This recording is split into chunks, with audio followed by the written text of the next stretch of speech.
RSS ശാഖയിൽ ലൈംഗിക പീഡനത്തിനിരയായെന്ന് വെളിപ്പെടുത്തിയ ശേഷം യുവാവ് ജീവനൊടുക്കിയ കേസിൽ RSS പ്രവർത്തകൻ നിതീഷ് മുരളീധരനെ പ്രതി ചേർക്കാമെന്ന് നിയമോപദേശം. പ്രഥമദൃഷ്ട്യാ തെളിവുകളുണ്ടെന്നും പ്രകൃതിവിരുദ്ധ പീഡനത്തിന് കേസെടുക്കാമെന്നും പോലീസിന് നിയമോപദേശം ലഭിച്ചു. സിജോ വിജോനുണ്ട് വിശദാംശങ്ങൾ നൽകാനായി. സിജോ, പോലീസിന് ലഭിച്ച നിയമോപദേശം എന്താണ്? ഇനി പോലീസിന്റെ തുടർ നടപടികൾ എന്തായിരിക്കും ഈ വിഷയത്തിൽ?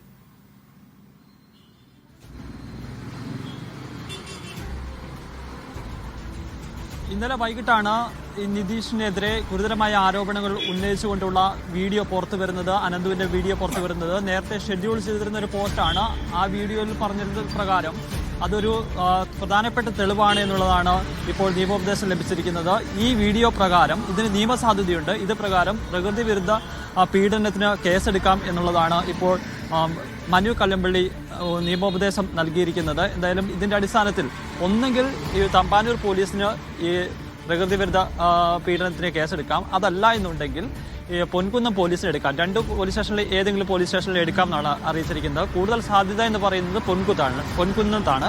കാരണം ഈ പീഡനം നടന്നിരിക്കുന്നത് ആ സ്റ്റേഷൻ പരിധിയിൽ വെച്ചാണ്. അതുകൊണ്ട് അവിടെ എടുക്കുന്നതായിരിക്കും കൂടുതൽ ഉചിതമെന്ന് പറയുന്നത്. ഇവിടെ വേണമെങ്കിലും എടുക്കാം എന്നുള്ളത് പറയുകയും ചെയ്യുന്നുണ്ട്.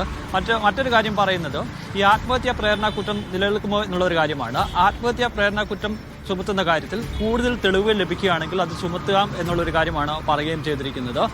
നിലവിലുള്ള തെളിവുകൾ അത്തരത്തിൽ അതിനെ ആ വകുപ്പ് ചുമത്താൻ പറ്റുന്ന രീതിയിലേക്കുള്ള തെളിവുകൾ വന്നിട്ടില്ല എന്ന് പറയുകയും ചെയ്യുന്നു. കൂടുതൽ തെളിവുകൾ ലഭിക്കുകയാണെന്നുണ്ടെങ്കിൽ ആത്മഹത്യാ പ്രേരണ കുറ്റം ചുമത്തുകയും ചെയ്യാമെന്നാണ് അറിയിക്കുകയും ചെയ്തിരിക്കുന്നത്. അതെന്തായാലും ചെയ്യേണ്ടത് തമ്പാനൂർ പോലീസ് സ്റ്റേഷനിൽ തന്നെയായിരിക്കും.